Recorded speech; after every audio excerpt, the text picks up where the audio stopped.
Pag taga Bohol, mahilig sa sabaw. Kaya dito ako maghanap ng masabaw. At ito yung naisip kong sabawin, buto-buto ng tuna. At pinakita pa yung kutsilyo. Nasira na daw sa kahiwan ng mga buto ng tuna. Napakatigas daw hiwain yung buto ng tuna. At nagbayad na ako. Ito yung alokbati ko pala sa tiris, mga kapud lovers. Kukunin natin. Kaya natin sa tinula natin ngayon. Ito pinalaki ng dahon. Yung dahon, no? Ito yung dahon.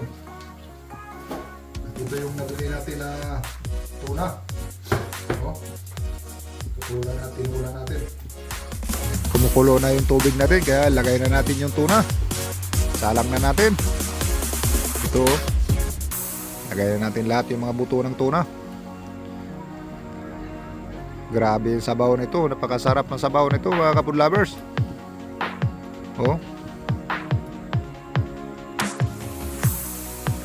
Di natin ng konti, di lumubog.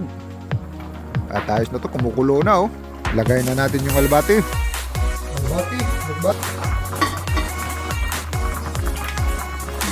Albati from the garden, from the terrace.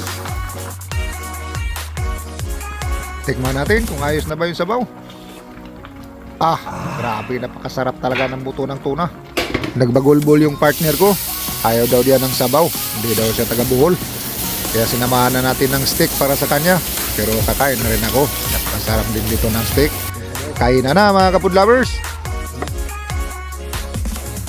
Ito yung steak natin. Na-overcook yung steak namin, mga kapud lovers. Gusto ko yung bulta-bulta lang sana. First bite. Albati.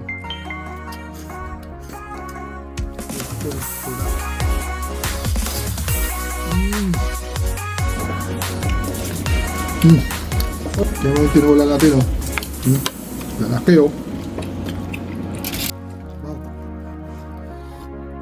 Grabe sarap yung sabaw.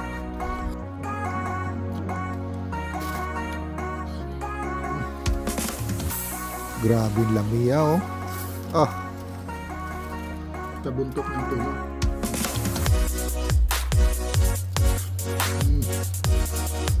Medyo na overcook yung steak namin. Dapat medium rare lang o rare ang masarap sa steak. Pero ayos pa rin to. Grabe sarap. Ito, buntot ng buto.